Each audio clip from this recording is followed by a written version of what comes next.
jiġi mwassal bl-isbaħ xewqat ta' Beauty Wisdom, il-Katalan, Game Breaker u Your Beauty Essence.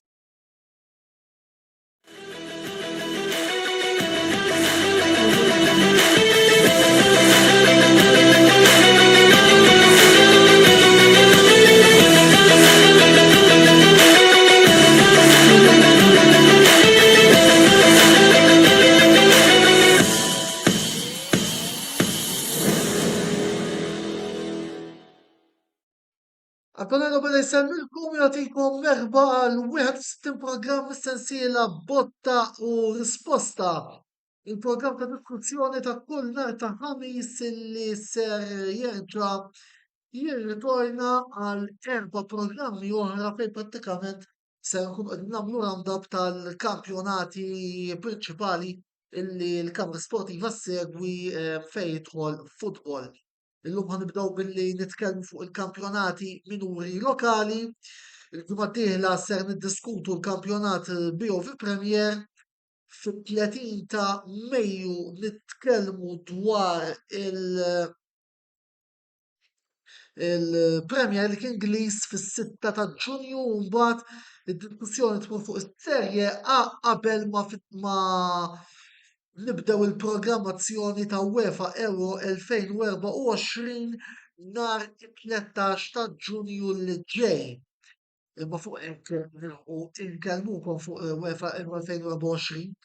F'dan l-ewwel programm tal-lejla ser nkunu qegħdin nanalizzaw naqra l-kampjonati b'minuri fejn għandna wkoll fuq il-panel Champions tal-BOV Challenge League Melita għandna lil Gian Pier Attart li huwa l-kaptan tat-tim u min-naħa tal-BOV Challenge League għandna iċ-Champions Ġar United li lejla huma rappreżentati minn Karl Vella wkoll nixtieq li nirringrazzjakom tal-lejla tinaqdu magħna. Iżjed tard ukoll għandu jingħaqad ukoll magħna il-mistieder residenti Roberto De Brincat. U fakulkom biex bħas-soltu nixtieq jgħid tiegħu fuq dak kollu qed niddiskutu l-lejla huwa liberu li jagħmel dan billi ħalli l-kummenti tiegħu fis-sezzjoni tal-kummenti illi għandna appuntu miftuħa. U sakemm qegħdin nitkellmu aħna wkoll jitfakka il-mistieden residenti Roberto De Brincat. Roberto, tħalt eżatt dik of time għal-bidu tad diskussjoni. Nsellimlek qabel xejn u merħba lura. Nsellimlek Antonello, nsellem il-mistednin li għandna magħna llum u dawk kollha tisegwuna. Nota editorjali li wkoll xtaqna ngħaddu stidinna wkoll il-Żabbar St. Patrick biex jattendu għal dan il-programm sfortunatament ma setgħu jibatulna lil ħadd llum ukoll Żabbar St. Patrick ħabbru il-coach il-ġdid tagħhom illi ser ikollhom għall-istaġun li ġej Żabbar St. Patrick il-coach Portugiż João Janeo. Qabel ma nibdew nitkellmu ma' Roberto ma' l-mistednin tagħna, però ejja ħalli nagħtu naqra ħarsa lejn il-klassifika finali tal-BOV Challenge League fejn għandna il-Żabbar il-Melita illi rebħu appuntu l-kampjonat 56 punt, dak li jidher il-grafika da ukoll inkorretta, niskużaw ruħna ta' dan. Għandna mbagħad il-Żabbar St. Patrick 51, Marsa 40, Pjata Hotspur 38, Sengli Athletic 35 u Surri 35. Fil-waqt li għal-playouts Swieq United 38, Fgura 37, Lee Athletic 32, Tarx Rainbows u Luxor St. Andrews li hija wkoll klassifika li mhix aġġornata l-kollox jidher. Skużaw ruħna l-intoppi tal-life ngħidulhom aħna. Forsi sakemm insibu l-klassifika l-ġdid il-klassifika l-aġġornata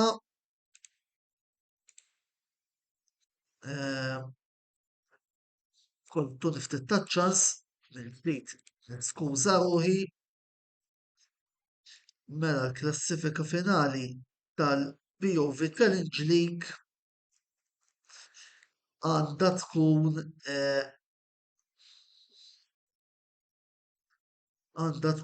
din illi sejjer ukoll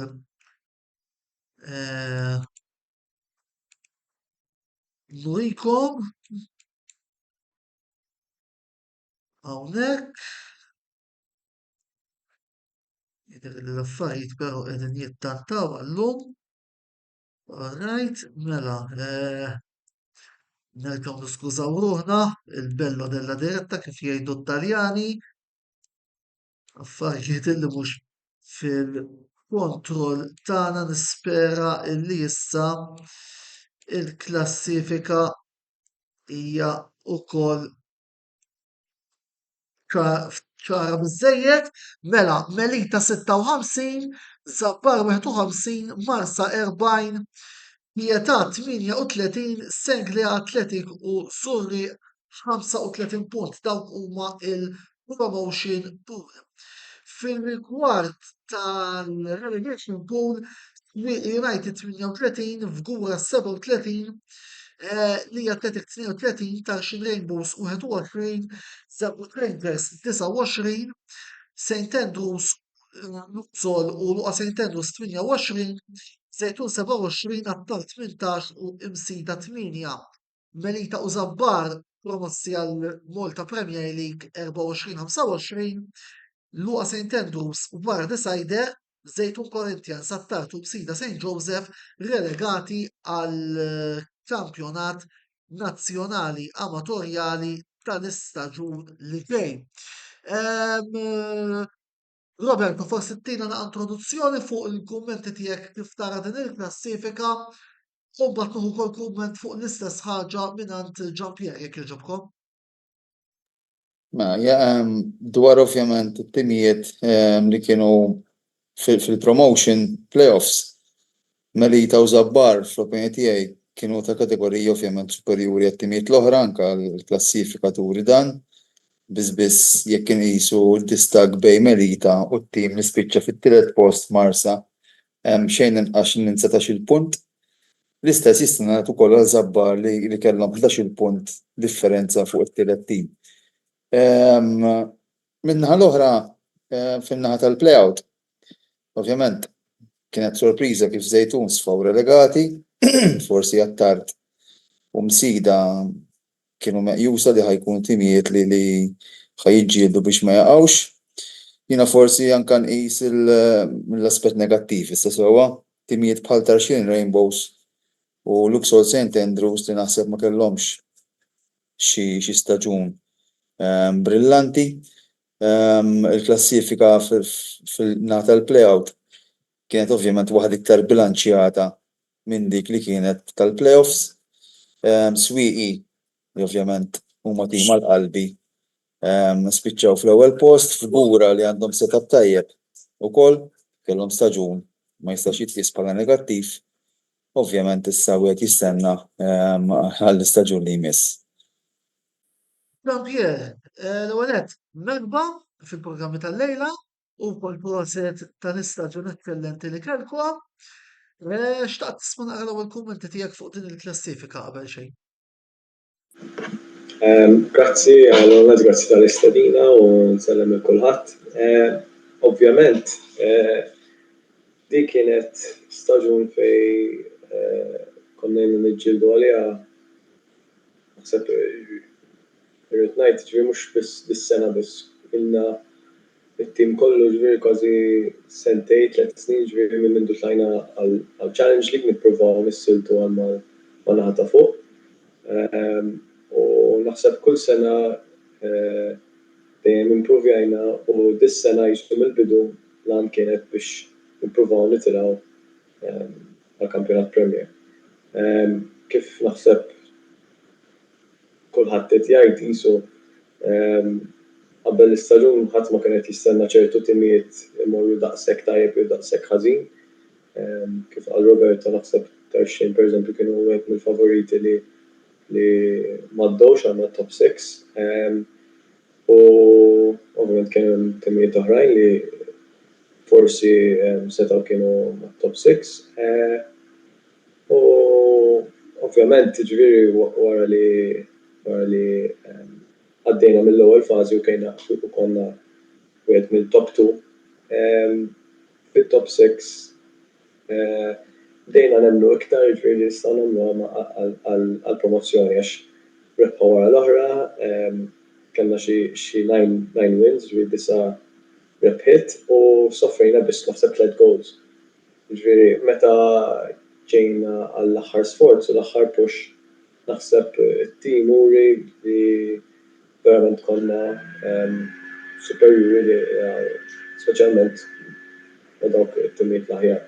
Ovvjament nista' ngħid issa li qiegħed ferħan u naħseb it-tim kien mertu li nitilgħu iktar bħala champions naħseb.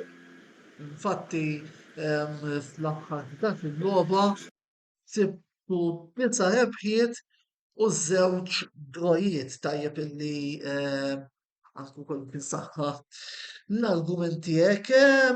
Vera wkoll kampjar li wieħed mill-għanijiet tagħkom fis-sena kien li tiksbu l-promozzjoni mhux talli tlajtu tal-tletu bħala champions ukoll. Kemm intom sodisfatti li forsi lħaqtu iżjed milli wasaltu bħala għanijiet? Kif għedlek qabel jiena almenu kien kollu lan tagħna kien li niksbu l-promozzjoni. Qatt ma għedna li rridu nitilgħu bħala champions jiena lija kienet biżżejjed li nitilgħu nkunu nilgħbu fil-Premier sena d-dieħla. Ovvjament imma meta ġejna promoted jisu 4 ġimgħat qabel l-aħħar tal-kampjonat għana u Żabbar fl-istess ġurnata fl-istess mument tlajna u kellna jisna distak forsi ta' ġiex punti ġifieri it was all very close.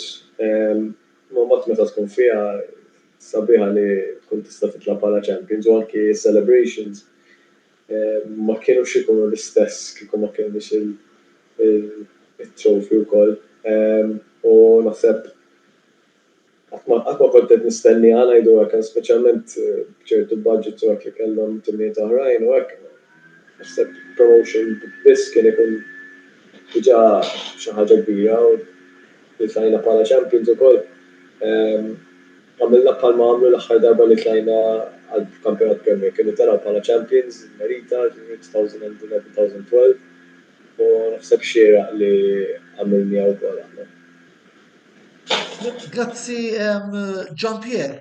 Karl, nibdew nitkellmu naqra miegħek issa wkoll l-ewwel nett grazzi tal-lejla intom kollha naqgħdu magħna u proset tas-suċċess li Blur United ksibtu matul dan l-istaġun fejn irbaħtu il-kampjonat rispettiv tagħkom.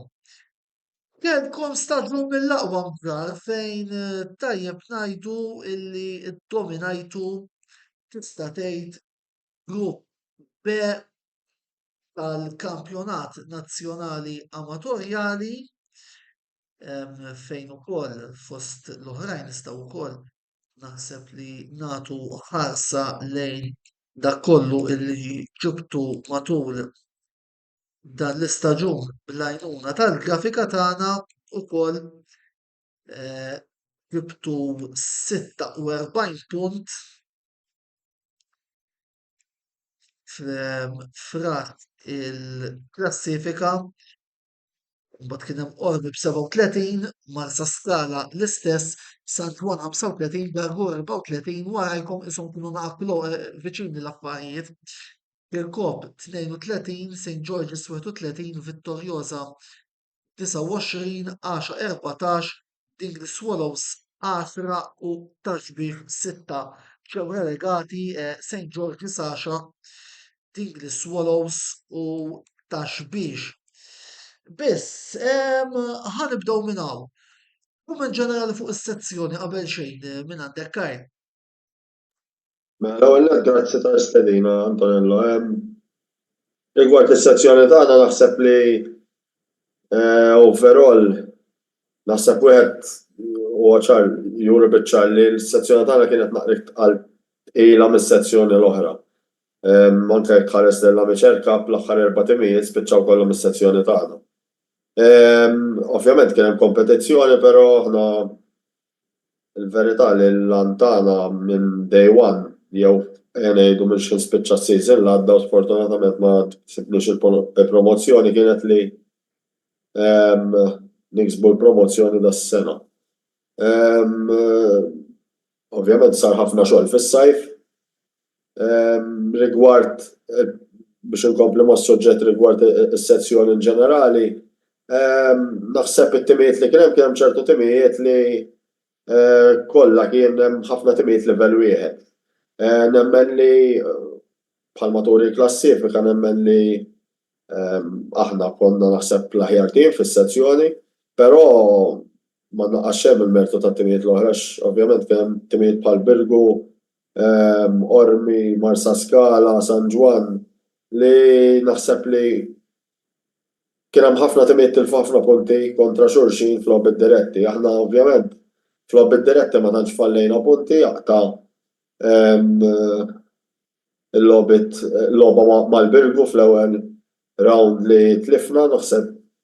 Ovvjament tlifna oħra ma' San Juan, però kienna diġà tlajna x'in tlifna ma' San Juan u dik il-perjodu kellna ħafna logħba xulxin ukoll u dik il-logħba kien hemm ħafna players li tajna ċans anke xi 6 players jew 7 mill-youths fil-logħba, ġifieri as such kienet logħba li għalina ma tantx kien fiha storja.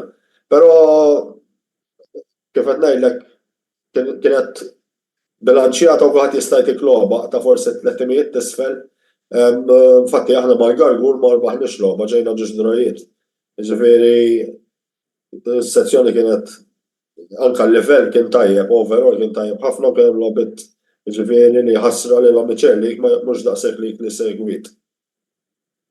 Kemm kien importanti li tiġu promossi wara li fis-sena li għadda fallejtu t-tim verament tal-ftit? Ovvjament kif qedlek minn naħseb li minn ras is-season ta' qabel, skużani, naħseb minn ras season ta' qabel naħseb nemmen li kellna niġu promossi fis-sena ta' qabel.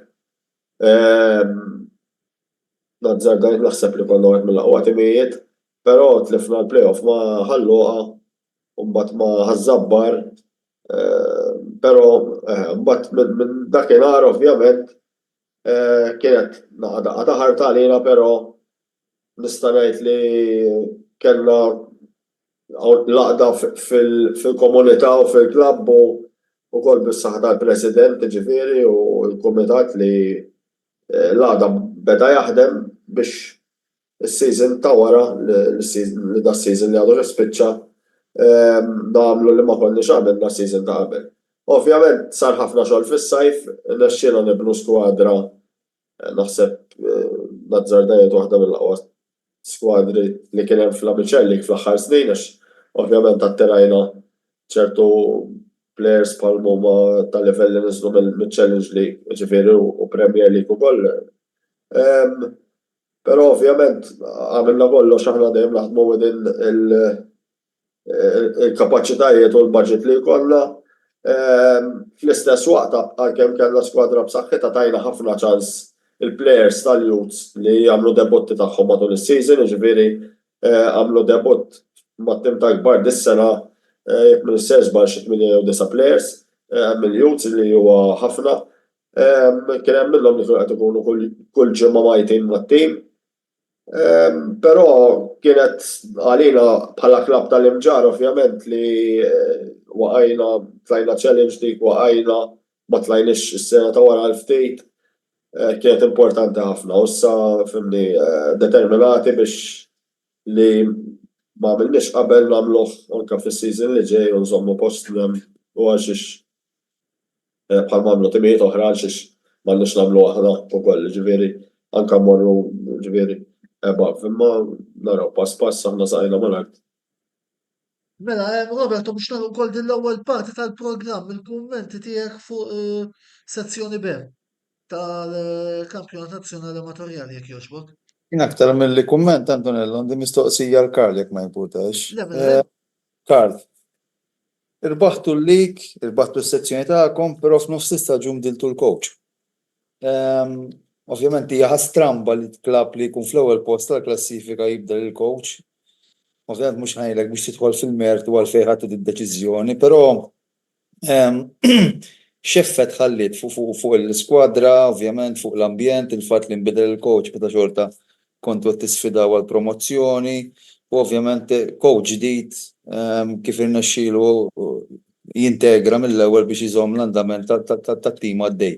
Mela, l-ewwel nett minn hawnhekk nirringrazzja ż-żewġ coaches kemm il-Jason Kamenzuli li kien strumentali għal promozzjoni fl-ewwel round u mbagħad kompla x-xogħol warajh il-Coach Brian.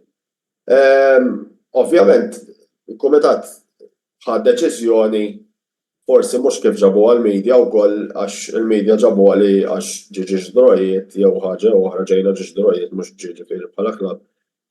U tkeċċa l-coach ma kienx il-fatt kien hemm ħafna affarijiet, jiġifieri fl-aħħar ftit logħbiet ma kienux forsi prestazzjonijiet, ir-riżultati forsi fl-aħħar 4 logħbiet kienu rebħa waħda biss, jiġifieri kemm ċertu affarijiet li l-Kumitat ħaseb li kien hemm bżonn bidla, però nerġa' ngħidlek ma naqqas xejn mix-xogħol li għamel coach Jason. Ovvjament, jekk issaqsini x'kien l-effett fuq l-iskwadra x'imdilna l-coach, naħseb jekk tara ir-riżultati tal-klabb, il-coach Brian ġie konfermat il-ħadd it-tlieta labna ma' Santa Lucia fit-trofi li huwa tim tal-Premier u qlajnieh. Ġifieri wara jumejn ġurnata training, ġifieri l-effett naħseb beda jidher mill-bidu tgħidli fimni. Il-baħtu għax biddiltu l-coach li hemm, ovvjament dak ikun ċertu players forsi ikollhom naqas stimolu biex juru aktar xi jafu u fit-tieni round fatti ovvjament badna ran tajba mbagħad li wasalna kwarti tal-finali tal-FA Trophy, irbaħna l-Amiċer Cup, irbaħna l-lig, ġifieri nerġa' ngħid huwa mertu ta' ġiex coaches li ksibna l-promozzjoni, però l-effett fuq l-iskwadra x'imdenna t-tim naħseb xi ftit jew kien hemm. Però kien riskju wkoll, ġifieri, kienet gamble li tibda l-coach f'nofs staġun, tim li qed jisfida l-promozzjoni, ovvjament il-coach ġdid kellu iktar pressure. Le, kienet riskju wkoll għax bdejnieh fl-aħħar ta' Jannar, so il-coach ma setax forsi jġib il-players li rritu, però aħna bħala ngħid jiena issa parti mill-kumitat ukoll li aħna bħala kumitat bit-tim li kien hemm ma kenniex dubju li r-riżultati setgħu jkunu aħjar. Iktar mill-riżultati l-prestazzjonijiet għax dal-futbol kultant tista' tilab tajjeb u titlef jew tiġi draw, però il-prestazzjonijiet ma kienux qed ikunu naħseb jiena kif xtaq il-kumitat. Naħseb għalhekk li ttieħdet id-deċiżjoni, però kienet riskju però jiena nemmen li fil-ħajja jekk f'dawn l-affarijiet ma tieħux riskju kultant naħseb jiena illum ħadna riskju nistgħu ngħidu li sewwa l-frott tiegħu rajnieh, però kien riskju ma riskju li ħadem. Ġifieri minn hawnhekk nerġa' ngħid nirringrazzja żewġ coaches inkluż il-Jason Kamenzuli li tnejn li huma għandi rispett kbir lihom u għamlu biċċa xogħol tajba ħafna. Jalla il-diriġenza tal-Juventus ikollhom l-istess gazz li għandkom intom u Tal-billi gazz irid ikollok fiduċja naħseb fit-tim li Le, fiduċja, però qed ikollok il-gazz ukoll Ejja ngħidu li Allegri għal-barra Roberto. Wis probabbli saħda ħajkun imkeċċi, ġifieri fuq li ġara Eżatt. l-bieħa. Naħseb issa kisera kompletament mad-diriġenza, ġifieri nirringrazzjah tal-li tagħna palata biex ikollna skuża biex inneħħuh. Fuq hekk ukoll se jkellimkom fi żjed dettallata fil-għaxija Mark Xkembri waqt il-programm Mix Zone fejn se jkun qed janalizza appuntu minn Ruma il-logħba Atalanta Juventus. Għalissa ħammorru għal waqfa qasira ta' riklami bqgħu magħna għaliex id-diskussjoni tkompli wara din il-waqfa ta' 3 minuti ta' riklami.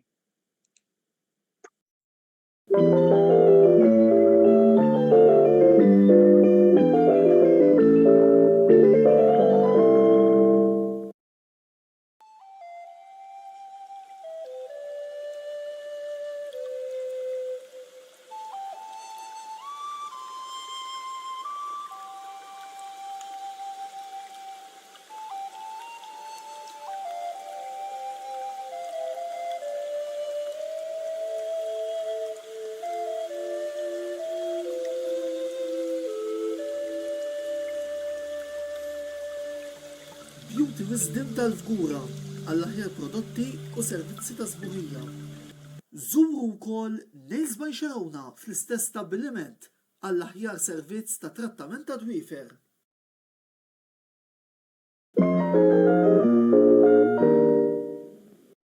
Wasal eluq żmien ommok, missierek, jew xi ħadd minn tal-familja, għandek xi okkażjoni jew xi attività mal-ħbieb u trid issib restorant tajjeb bikel ġenwin u prezzijiet qalbu ta' kulħadd?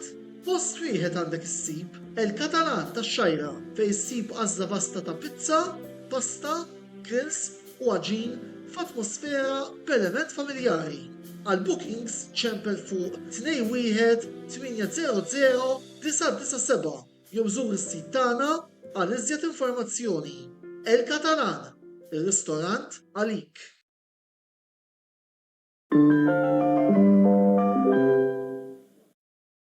Wasal iż-żmien mistenni minn ħafna dilettanti tal-futbol, iż-żmien li naqdu l-album tal-Kampjonati Ewropej UEFA Euro 2024 se jkollna fil-Ġermanja fis-sajf li ġej.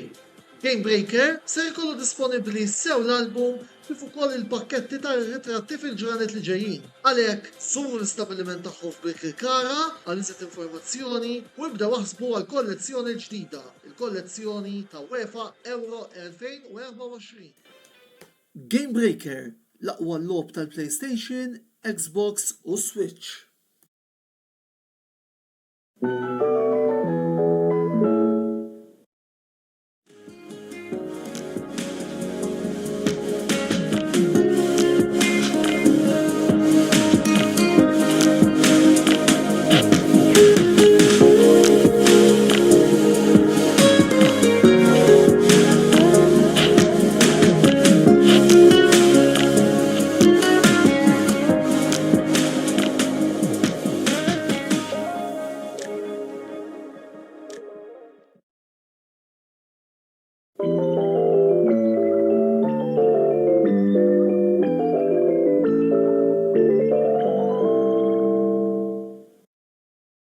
Mela, merħba lura għat-tieni parti tal-programm bottaw risposta tal-lejla.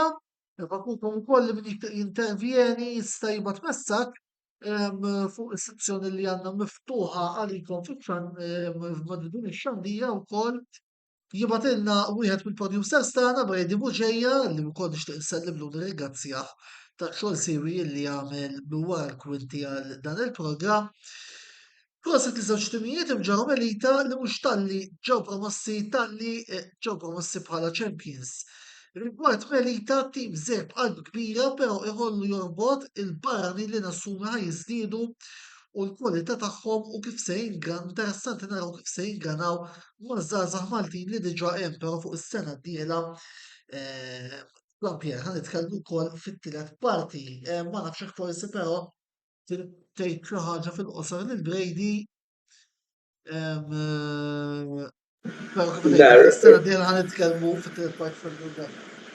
Iva, rajt il-komment, ovvjament, jiena naħseb anki fil-Challenge League, anki fil-Amateur League, ġifieri kollok il-barranin ta' ċertu livell ħajamlu lek id-differenza, pereżempju, mhux dejjem, ma pereżempju rajt fl-Amateur League kien hemm naħseb Everton li kien wieħed mill-aqwa players ta' Challenge League xi ftit snin ilu, spiċċa top scorer ma nafx kemm il-goal scorja, kien ma' Pembroke u kważi waqgħu. Ġifieri mhux dejjem meta jkollok il-barranin ta' l-ogħla livell ħajamlu lek id-differenza. Ovvjament tgħid li fil-Challenge League hemm iktar barranin u fil-Premier iktar u iktar, ġifieri ovvjament iktar ma jkollok barranin iktar ħajamlu lek id-differenza. Għalissa ma nafx eżatt kif ħajmxu l-klabb, naf li żgur iffirmajna Landra Carlos, ġifieri top scorer ħajġa jkun magħna, ġifieri ovvjament il-fatt li nafuh u nafu x'jista' joffri ħatkun ħelġiet tal-klabb tagħna żgur. Sewwa wisq, mela nkomplu d-diskussjoni tagħna u bit-darba domanda li qed insaqsi lil-tnejn li intom bħala Champions li ma kien dak il-mument fl-istaġun tagħkom fejn ħassejtu illi il-promozzjoni tista' verament isseħħ. Karl, tibda inti id-darba?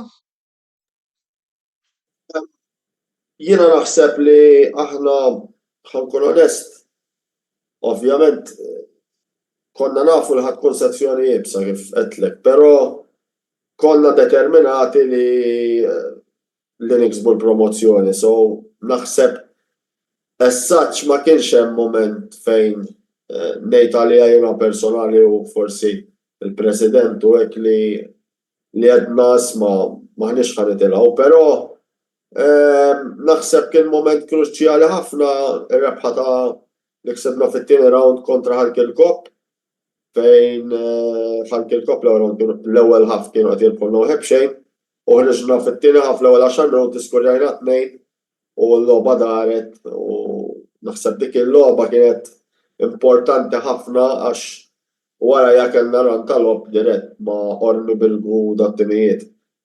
So dik naħseb nistgħu ngħidu naħseb kienet waħda mill-iktar rebħiet importanti.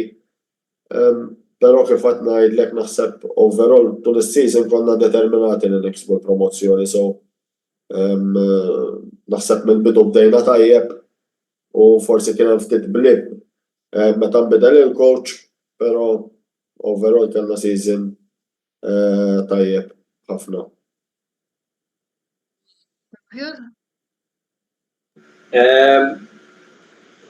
Ma nistax ngħid eżatt mument wieħed, imma peress li konna tlifna ma' Senglia fl-ewwel fażi, il-fatt li bdejna magħhom fit-tieni fażi fit-top 6 u rbaħnilhom u ovvjament id-distak kiber. Iktar hemmhekk jisni bdejt ngħid hekk jisu ftit jisu tista' ssir realtà din ħolma. U mbagħad terġa' meta kellna logħba kontra l-Pjetà fejn vera batejna, labna ħażin, ma stajniex nagħmlu ġiex passes, niftakar f'mument fil-ground fejn isna waqfna u isna qed ngħidu ma jistax ikun nilagħbu hekk. Ma' il-Pjetà u l-sħabi fit-tim tiegħi. Ma kienet logħba fejn konna vera ħażin, sibt li ħanitilfu u mbagħad fl-aħħar sibna gowl u fl-extra time naħseb konna skorjajna. Sibna gowl u qisu għall-mument bdejt ngħid tista' ssir realtà issa llum. Biex imbagħad qisu minuta wara kellhom xott u ħabtulhom mal-lasta, ġifieri qatt ma tista' tgħid isma' kunu ċerti sakemm vera ssir realtà. Ġifieri wara dawk il-ġiex logħbiet jisni bdejt nemmen ftit iktar li nistgħu niksbu l-promozzjoni. Mela, għandna wkoll il-kontinwazzjoni tal-messaġġ li bagħat Brady fejn qed jħabbrilna Coach Brian huwa magħruf li tal-attività tal-promozzjoni fil-Premier League. U naħseb li l-istorja tista' tirrepeti ruħha minħabba l-fatt illi hemm plejers ta' esperjenza u barranin li ħajkunu ta' livell bħal Emisodor jew saħansitra aħjar. Qabel xejn Kyle, forsi titwieġeb il-Brady fuq il-kumment li qal qabel ma mbagħad. Ovvjament. Sabiħ kif nitlaw Premier, però ovvjament tissom sajk malar taħna tajb li wieħed jgħid li aħna qatt ma minn iktar minn sena fi-Challenge League din it-tieni darba jitlajna, però nista' ngħid li l-klabb huwa ambizzjuż, ġifieri ilu li beda x-xogħol fuq l-iskwadra tas-sena d-dieħla minn xin l-għada li ksibna promozzjoni kmieni, ġifieri l-10 u nofs. Nista' ngħidu li kważi illum nista' ngħid li għandi l-maġġoranza tat-tim kważi maqgħud, ngħidu 75%. Bis-saħħa tax-xogħol li sar fl-aħħar ġimgħat, però naħseb huwa prematur ħafna jew ħobb inżomm saqajja mal-art aħna nixtiequ nitlgħu biex inkunu ta' challenge għal kulħadd, però mhux ħanejt li ħanitlgħu Premier jew ħaġa oħra jekk tiġi jalla l-ġid, però trid iżomm saqajk mal-art tibda step by step l-ewwel titbiet minn ta' taħt u mbagħad wieħed jara, però l-aqwa li żgur li nkunu kompetittivi ma' kulħadd u jkollna skwadra tajba, però rigward Coach Brian kiseb ħafna promozzjonijiet, kiseb oħra dis-sena mill-Amiċerat Challenge. jalla jikseb iżjed, jiġifieri speċjalment kemm idum magħna, però kif qed ngħidlek aħna saqajna mal-artu m'aħniex naraw kbir. Mela, rigward il-konfronti diretti Brady, fl-ewwel bejn Zabbar u Melita, Zabbar fis-ġurnata tal-kampjonat normali rebħulhom 4-2 u mbagħad f'match day mela, u mbagħad f'match day fit-18 il-ġurnata kellna draw ta' 1-1 u f'match day 23 Melita rebħu 2-2 voldir nistgħu ngħidu li kellhom rebħa kull wieħed iż-żewġ timijiet u draw. Ġan, il-fatt ħadtu maqsam il-format ta' din is-sena. Format li kien l-istess wieħed tal-istaġun li għadda. Kemm kien tajnuna likom biex wasaltu wara tal-kampjonat? Il-format ta' challenge kux hekk qed tajt. Ovvjament dawn-l-aħħar 3 snin dejjem dawn-l-aħħar sentejn kellna l-istess format. Qabel kien hemm ġiex leagues jisu kif kien l-amateur league. Is-sena naħseb kienet iktar diffiċli għax sara kien hemm 18 tim u waqgħu 4 jew 6 asnaf eżatt. Waqgħu 4. Waqgħu 4. Is-sena mis-16 iridu jaqgħu 4, ġifieri jisu kulħadd kien jisu jipprova jiġġieled biex iġib dak it-top 6, ġifieri l-ewwel fażi kienet vera importanti għal fatt li ovvjament ma tistax taqa'. Għax naf pereżempju kien hemm timijiet bħal-Luqa li vera kienu marru tajjeb fil-ewwel fażi u sfortunatament anke kontri aħna kontrihom vera konna batejna ġifieri kienu tim tajjeb. Anke taħt coach Lufi u hekk li konna ħadimna miegħu aħna l-Merita kien ħadem tajjeb ukoll ġifieri u naf jaħdem ġifieri dejjem bil-qalb u hekk ġifieri. Il-fatt li tispiċċa barra minn top 6 jisek għandek iċ-ċans li tista' taqa' hija xi ħaġa daqsxejn tal-biża'. U ovvjament mis-sena l-oħra konna diġà nafu jisu l-ewwel objective kien li nġibu nsiru mat-top 6 ovvjament ma tistax taqa'. Is-sena rġajna ġifieri dik kienet l-ewwel objective li niġu mat-top 6 u mbagħad ovvjament dejjem inħarsu iktar quddiem. Naħseb dejjem hija xi ħaġa li tgħin li diġà konna fil-division u fl-istess format, issa ma nafx jekk hux ħajinbidel x'minn għalija challenge li jkun 16 tim fuq 2 rounds. Jien hekk kont smajt, imma issa mbagħad smajt li jitqassam top 8 u bottom 8. Ġifieri dejjem qed iġibdu l-affarijiet, ma tistax taqbad kaptu. Fuq il-format kif kien għalina naħseb kien sabiħ għax tilab mat-timijiet it-tajbin kien darbiet u naħseb tkun iktar kompetittiv. Minnaħa l-oħra u anke forsi qiegħed fuq il-linja Roberto, però ħanibda bil-tajb. Nafas naqra fuq il-livell tal-plejers Maltin illi rajna fil-kampjonat amatorjali ta' din is-sena. Qabel xejn, sodisfatt dak li rajt? Naħseb bla dubju il-livell ta' plejers li niżlin fiċ-challenge u fl-amateur league huwa qed jiżdied sena wara sena.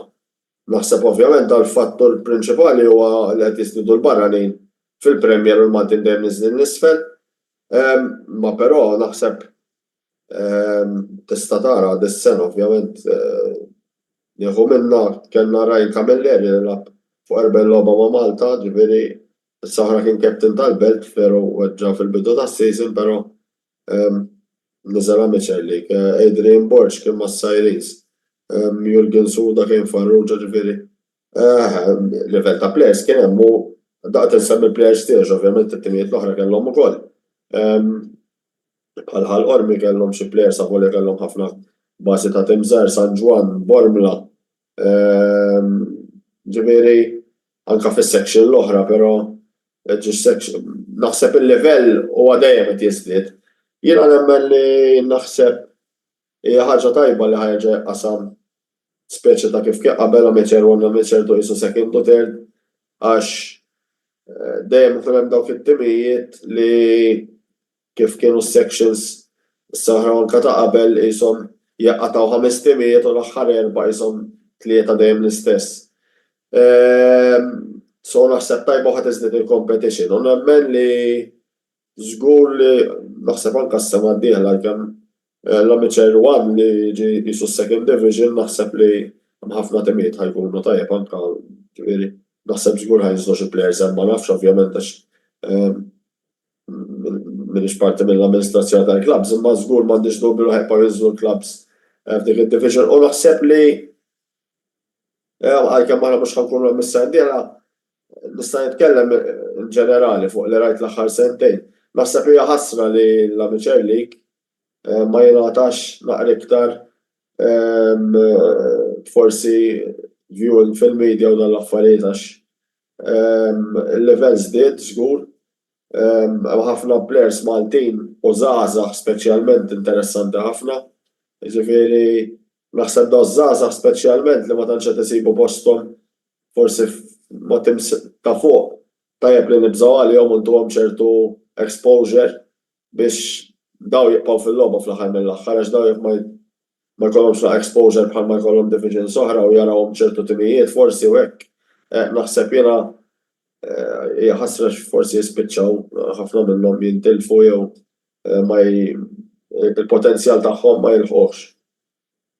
Jiena fil-fatt ukoll tajjeb illi nota tal qed tgħid inti anke wkoll bħala editur ta' din il-paġna ukoll għall-inqas nitkellem fuq il-kamra sportiva aħna dejjem konna kommessi li l-ewwel nett dejjem naġġornaw fuq il-kampjonati minuri lokali u wkoll bħalma qegħdin nagħmlu llum evrinament dennu wkoll tellaw programmi li Le ovvjament mhux qed ngħid għali, kanton qed ngħid in ġenerali fuq il-media l-iktar li forsi aħna għalina hija komuni bħal forsi television stations qed tifhem il-maġġur u dal-affarijiet. Għax naħseb Facebook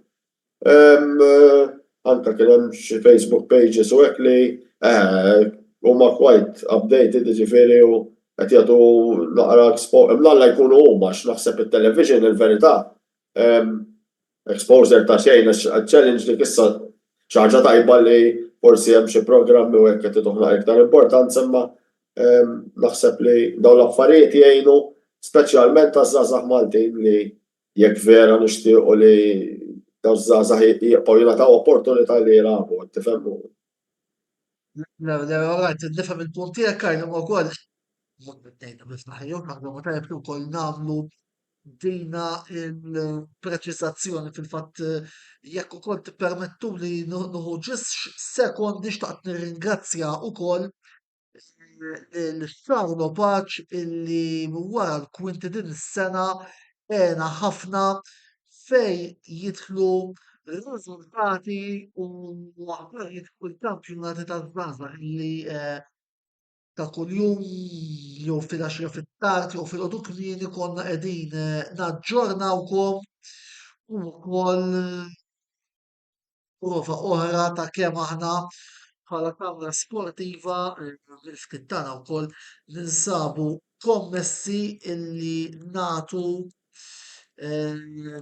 ukoll spazju bħal waħda mill-lejla wkoll il-kampjonati minuri lokali. Robert qabel ma morru reklami forsi għandek xi kumment fuq dak kollu li ntqal fit-tieni parti tal-programm jekk jogħġbok jew xi domanda oħra li ma jidħolx fiha Allegri dak li nitkellmu. Dak ikun argument ħafna interessanti kieku. 15 oħra stanna l-programm tas-serje għavondiri. U hemm ħafna u ħafna u ħafna u ħafna xi nagħti. Le fimni onestament skużaru jkontna għandi spost dal-aħħar minuti u bat l-aħħar ftit argumenti. Għan nitkellem ftit mill-aspett ta' media u anke futbol, ġifieri jiena kont ovvjament kemm coach, kemm f'kumitat, kemm kont naħdem fil-ġurnaliżmu, ġifieri missejt kull aspett tal-isfera. U naħseb li wieħed, speċjalment minn tal-ġurnalisti, jgħod attent. Għax għandna tendenza li biex noħolqu sensazzjoni, aħbar nispinjaw b'tali mod li jinħoloq interess fejn ovvjament mhux bil-fors tkun qed jingħati l-verità. Ġifieri, wieħed jgħod attent u joħloq bilanċ. Pereżempju, dal-aħħar jiem kellna l-aħbar ta' Żawri, kellna l-aħbar ta' Camoranesi, l-itnejn li huma ma ġewx Żawri ovvjament u kien min-naħa tiegħu Camoranesi kienet min-naħa tal-klabb. Ikun hemm ħafna diċerija għaddejjin, jiġifieri wieħed irid iżomm bilanċ u rispett kemm lejn l-individwi involuti u kemm lejn il-klabb involut għax biex noħolqu sensazzjoni, biex niġbdu l-interess, ovvjament biex dak li jkun joqgħod jikklikkja fuq il-link biex jara l-aħbar. U mbagħad l-aħbar tkun nofsa verità, naħseb ma tkun ta' ġid għal ħadd. Tajjeb, grazzi Roberto ta' dan l-aħħar interventi, jekk se mmorru l qasira ta' riklami 3 minuti oħra nerġgħu nirritornaw biex nitkellmu wkoll fuq l-aħħar ftit punti nħarsu wkoll lejn il-futur kif ukoll naraw naqra l-aspetti tattiċi min-naħa ta' Roberto. Ibqgħu magħna dalwaqt inkunu magħkom.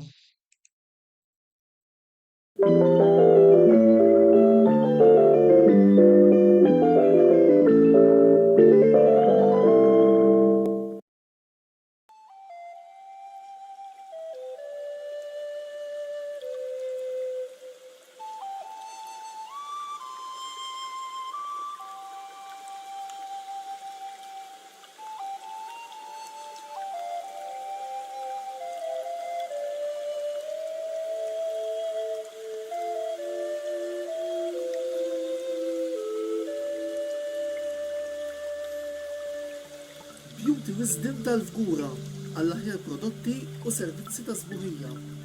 Żuru wkoll Nails by Xarawna fl-istess stabbiliment għall-aħjar servizz ta' trattament ta' dwiefer.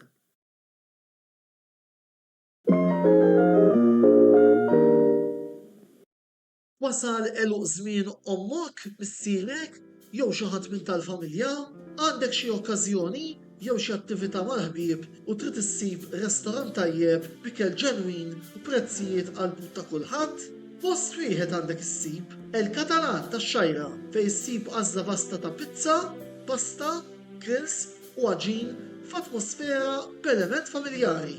Għal bookings ċempel fuq 21 800 997 jew żur is-sit tagħna għal iżjed informazzjoni. El-Katalan, ir-ristorant għalik.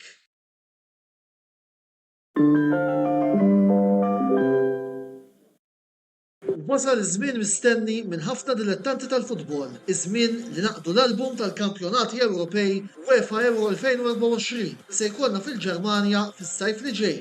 Game Breaker se jkollu disponibbli sew l-album kif ukoll il-pakketti tar-ritratti fil-ġranet li ġejjin. Għalhekk żuru l-istabbiliment tagħhom f'Birkirkara għal iżjed informazzjoni u ibdew waħsbu għal kollezzjoni ġdida, il-kollezzjoni ta' UEFA Euro 2024. Game Breaker, l-aqwa logħob tal-PlayStation, Xbox u Switch.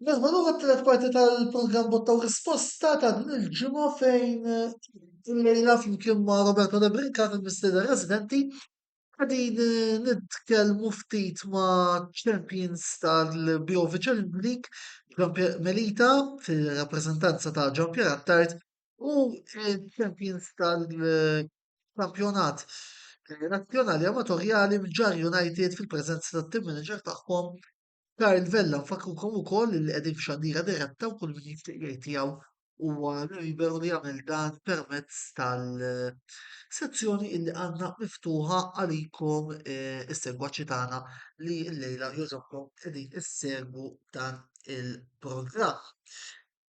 Mela, kemm nagħtu naqra ħarsa ħafifa lejn il-klassifika finali wkoll ta' sezzjoni A tal-Kampjonat Nazzjonali Amatorjali, ovvjament din nagħmlu dina l-biċċa ta' xogħol ukoll għal fini ta' kompletezza u ukoll eżattezza. Nirranġaw naqra l-grafika wkoll ħalli nkunu ċerti illi tajna ukoll anki viewing dan il-kampjonat il-lejla u fil-grupp A tal-Kampjonat Nazzjonali Amatorjali rajna l-imtarfa 55 punt promossi għal BOV Challenge League tal-istaġun li ġej, Brasilian St. Peters 49, Rendi 41, Melliħa Xajra 37, Rabat Imqabba 34, Pembroke 30, Santa Venera 25, Siġġiewi 18, Kalkara 16 u Impina punt. Promossi kif edna imtarfa ġew ukoll relegati Santa Venera Lightning, Siġġiewi, Kalkara United kif ukoll jekk nissejjer żbaljat ġew ukoll relegati it-tim ta' Imqabba. Minkejja dawk l-4 punti vantaġġ li kien hemm. Roberto, kumment qasir minn għandek fuq sezzjoni A u mbagħad ma nafx Karli irid ukoll jintervjeni fuq dak l-aspett. U biex ukoll nkunu għal kompletezza semmejna din is-sezzjoni wkoll. Roberto. Naħseb jekk wieħed ħares il-klassifika ovvjament imtarfa dominaw b'6 punti vantaġġ fuq Birżebbuġa tajjeb li nirrimarka li din hija l-ewwel darba li imtarfa ġew promossi u minn hawn nawguralhom u nifrħilhom anke tax-xogħol li wettqu, klabb li milux ħafna mwaqqaf fil-futbol Malti. Jidher li l-imtarfa kienu ġew promossi xi ftit ta' staġuni ilu. Mhux ħammerik, però skont il-memorja tiegħi ma jidhirlix li qatt ġew Forsi promossi. mhux bħala Champions, imma Però ovvjament jekk kienu hekk niskuża ruħi tal-iżball, però insomma xorta waħda għamlu xi ħaġa tajba ħafna ġifieri anke jekk wieħed jara l-goals li skurjaw u l-goals li soffrew kellhom l-aħjar attakk u l-aħjar difiża, ġifieri kull ma qalgħu 13-il gowl, skurjaw 71 gowl, ġifieri literalment iddominaw din is-sezzjoni. Ovvjament Birżebbuġa klabb ukoll li huwa ex-klabb tiegħi, klabb li kien rinomat f'dik li kienet qabel l-ewwel diviżjoni, ovvjament dal-aħħar snin kellhom ftit ta' transition period u dis-sena challengew mar-rep tal-kampjonat però spiċċaw fit-tieni post. Mill-bqija naħseb ovvjament inħossni diżappuntat nara klabb bħal l-Imdina li meta jiena kont nikkowċja kont inqisu ta' eżempju għal klabbs l-oħra bħala organizzazzjoni, bħala setup, bħala operat li narah li fit-22 logħba dat-tim kull ma ġabar punt wieħed biss. Jiġifieri dispjaċini nara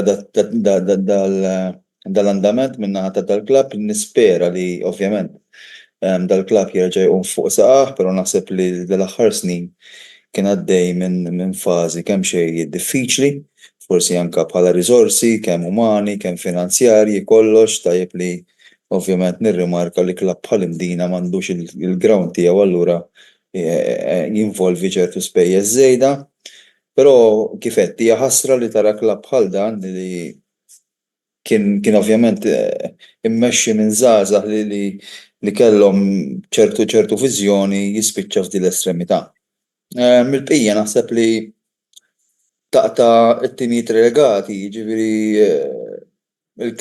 li kien bilanċjat, apparti ovvjament id-dominju tal-imtarfa, u naħseb li kien kampjonat interessanti. fil-qosor. ħaġa. Roberto ġabar ħafna mill-affarijiet hemm naħseb l-imtarfa ovvjament iddominaw. Però naħseb fil-bidu tas-season forsi min kien naqra mitħla tal-Amateur League naħseb bir-Żabuġa konna qed nistennew li ħajkunu hemm fuq għax għamlu ċertu investiment.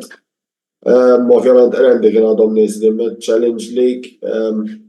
Forsi ftit diżappunt bl-imqabba li spiċċaw relegati għax għalkemm forsi r-riżorsi tagħhom huma limitati, però naf in-nies li jimmenitaw fil-klabb tal-imqabba ċertu nies u naħseb hemm ċertu nies li huma tajbin ħafna u jaħdmu ħafna wkoll. Però ovvjament kif kienu l-leagues dis-sena u speċjalment kien ħafna bilanċ bejn ċertu timijiet li rridu jaqgħu u jaqgħu fis-section naħseb konna nafu li ħajkun hemm xi teams li huma forsi ngħidu hekk li s-soltu narawhom iktar fis-second, first division li se jispiċċaw idabruha u jispiċċaw jaqgħu. Fimni mis-section tagħna waqgħu Bormla pereżempju, dis-section waqgħu l-Imqabba. U t-timijiet l-oħra wkoll fimni imma overall naħseb jiena kienet tidher li hija mill-biċċa li hija section fejn kemm ġlieda minn ħajżhom postu fil-league. Grazzi wkoll tal-interventi tagħkom. Issa, going forward, it-tnejn intom se tkunu qegħdin tieħdu sehem fil-previżjoni superjuri fl-istaġun li ġej. Kyle, ħankompli naqra miegħek biex ukoll nimxu f'ordni gradwali. Is-sena d-dieħla intom ħadħulu fil-kampjonat Bjovica League li ser ikun ħansejjaħlu hekk. Wieħed mhux tas-soltu meta tqis illi ser ikun hemm clubs storiċi bħal Valletta, Sengli Atletiku Marsa li se jkunu qegħdin jikkompetu fih fost clubs oħrajn. Kemm ser ikun ta' stimolu għal klabb żgħir bħal tagħkom illi tikkompetu kontra ċanti ta' dan il-kalibru f'dina t-tieni it-tieni diviżjoni tal-futbol lokali. Ovvjament jiena nemmen li llum fimni ftit snin ilu għaw Sliema ġifieri naħseb il-Belt, tim tal-Belt ilu xi ftit naħseb jiena forsi l-aħħar ftit snin ma kienx daqshekk qed iġib riżultati mixtieqa u kien qed jilgħab xi ftit man-nar ukoll. Ovvjament il-Premier kien konna nafu li ħajqa kellu jaqa' xi tim kbir bil-fors u spiċċaw dabru huma, però nemmen ovvjament għalina li tilab mal-Belt u tilab mal-Marsa u tilab mal-Jesta u tilab ma' l-imtarfa li għadhom tienejn kull logħba fiha 3 punti ġifieri ma naħsibx hija xi ħaġa sabiħa ta' jitlabt ma' dawn timijiet, però ovvjament naħseb klabb bħal Isla li kien labna miegħu is-season li għadda fl-Amateur League. So l-aħħar snin għalkemm għamlu perjodu fil-Premier, però labna kontrihom kemm darba. L-Marsa wkoll li sa ftit snin ilu ġifieri kienu second division u labna kontrihom anke meta għamlu Challenge League. Rigward klabb bħal Belt ovvjament tista' tgħid li forsi jkun hemm xi ftit stimolu, però l-logħba hija li jiġifieri titratta bħal logħbiet l-oħra kollha naħseb jiena. Aħna rigward timijiet l-oħra ovvjament il-Challenge League huwa li huwa bilanċjat, ħajkun bilanċjat żgur għax naħseb li minn kif jidher hemm ħafna timijiet li qed jippruvaw jissaħħu, ġifieri naħseb ħajkun kompetittiv. Ma tistax tgħid li naħseb huwa lik li ma tantx tista' tgħid jew ħankun żgur hemm fuq jew għax it-timijiet huwa bilanċjat ħafna naħseb jekk tieħu anke l-lik ta' dis-sena hemm bħal ħattar xejn li ovvjament kulħadd jaf x'investiment għamlu spiċċaw fitaw relegazzjoni miftit ġifieri. Mbagħad kien hemm timijiet oħra li ġifieri spiċċaw mal-parti ta' fuq. So aħna ovvjament kif qed ngħidu x-xogħol tagħna beda ilu li beda nemmen li qed isir homework tajjeb ħafna fuq Maltin u barranin. Fiduċjuż li ħajkollna skwadra kompetittiva nistgħu nikkompetu ma' kulħadd u ovvjament ma naħsibx li ħajkollna ħafna players ta' esperjenza wkoll li kienu magħna dis-sena u forsi xi oħrajn, so ma naħsibx li għandha tkun daqshekk ta' pressure żejjed jew xi ħaġa li aħna ħnilagħbu mal-belt jew timijiet oħra ġifieri.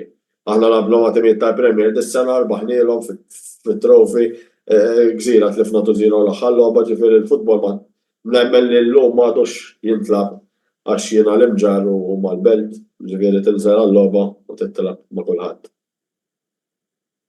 Dan minnaħa tagħkom ovvjament l-ewwel għan ħajkun li tippruvaw issalvaw fil-Malta Premier League. Biss interessanti nisma' minn għandek. Is-sfidi ser ġibilkom il-format il-ġdid dan il-famuż format li kulħadd ilu jitkellem fuq u x-xahar tlieta anki hawnhekk konna minna fil-fatt programma apposta fuqu li biħser jintlab il-Malta Premier League tal-istaġun li ġej. Ovvjament kif qed tgħid l-ewwel li ma tiġix relegat. Ma kif qed nifhem il-format ta' dis-sena naħseb biex ma taqax fl-ewwel fażi tittirbaħ il-lig. Ġifieri, onestament ma nafx kif ħassir eżattament. Kif kien qed jgħid Karl, ġifieri aħna nkunu tim żgħir xogħol iktar xejn ikbar milli nilagħbu tas-soltu. U iva l-ewwel objective irid ikun li s-sena d-dieħla s-sena ta' wara nerġgħu nkunu fil-kampjonat Premier. Mhux qed tkun faċli, però onestament ma nafx hekk hux tajjeb għat-tim żgħir jew le l-format għax tipo jagħtik ċans li tipo jekk ma tirbaħx ħafna logħba, pereżempju naħseb il-Gudja għasreb logħba bis-sena. Jiġifieri kieku tgħid tisma' wara l-ewwel round, l-ewwel fażi nerġgħu nibdew fir-rebbieħa jista' jagħmlu xi investiment u jkollhom ċans ieħor. Jiġifieri jekk qed inħarsu għal timijiet żgħar li ma tantx imorru tajjeb fl-ewwel fażi, hekk għandek tipo ċans ieħor li tista' forsi tissalva. Min-naħa l-oħra jkun hemm timijiet forsi li ma nafx jiġu s-sitt post jew is-seba' post meta naħseb jitqasmu għat-tieni fażi. Jista' jkun forsi ma tantx ikun hemm ħafna kompetizzjoni għalihom għax jekk tkun fin-nofs fit-table ma nafx aħna naħseb kellna ħafna formats anke fil-Kampjonat Premier. Il-COVID erġajna biddilna. Is this the right format for Malta? Ma nafx. Naħseb l-Ewropa ma tantx ħafna ligi oħra li għandu l-istess format. Però ovvjament qegħdin fiha ġifieri rridu nagħmlu dak li jgħidulna ġifieri jekk ħankunu qed nilagħbu kontra l-Ħamrun fil-format il-ġdid jew fil-format l-antik l-istess mod irridu noħorġu nilagħbu. Ġifieri pjuttost logħba wara logħba ma tantx tkun differenza lina. Mela, grazzi Jean, grazzi Karl tal-interventi tagħkom tal-lejla, grazzi wkoll lilek Roberto u grazzi wkoll tur l-sponsors tagħna li huma Beauty Wisdom il-Catalan, Game Breaker u Your Beauty Essence nħeġġiġkom biex tużaw is-servizzi ta' dawn l-istabbilimenti illa li indirettament ukoll tkun qed intejnu l-Kamra Sportiva tkompli tellalkom programmi ta' livell li ukoll qegħdin jitolbu magħhom it-segwati. Il-programm infakkarkom li minn hawn ftit ieħor se jkun disponibbli wkoll fuq il-YouTube channel tagħna, għaldaqstant jekk għandkom għamiltu dan tinsewx tagħmlu subscribe ħalli ma titilfu xejn minn dak kollu illi aħna qegħdin noħorġu. Botta u risposta jirritorna l-ġimgħa d-dieħla fejn se nkunu qegħdin niddiskutu il-kampjonat POV Premier illi għadu kemm intemm u wkoll se jkollna nisperaw panel bir-rebbieħa tal-istaġun u wkoll protagonisti oħrajn.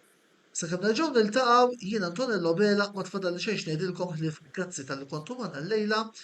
Il-programm li jmiss se jkun għada filgħaxija il-programm il-ġimgħa tal-Kamra Sportiva ma' Lorjana Brinkat li suppost tarawni il-ħadd wara l-Grand Prix anzi it-tnejn għal programm Mix Zone fejn se nkunu qed nitkellmu fuq il-Grand Prix ta' l-Emilia Romagna.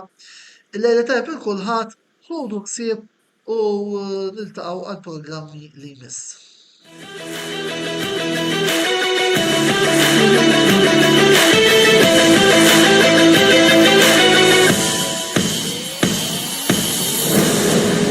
Botta u risposta ġim wassal lilkom bl-isbaħ xewqan ta' Beauty Wisdom, El Catalan, Game Breaker u Your Beauty Essence.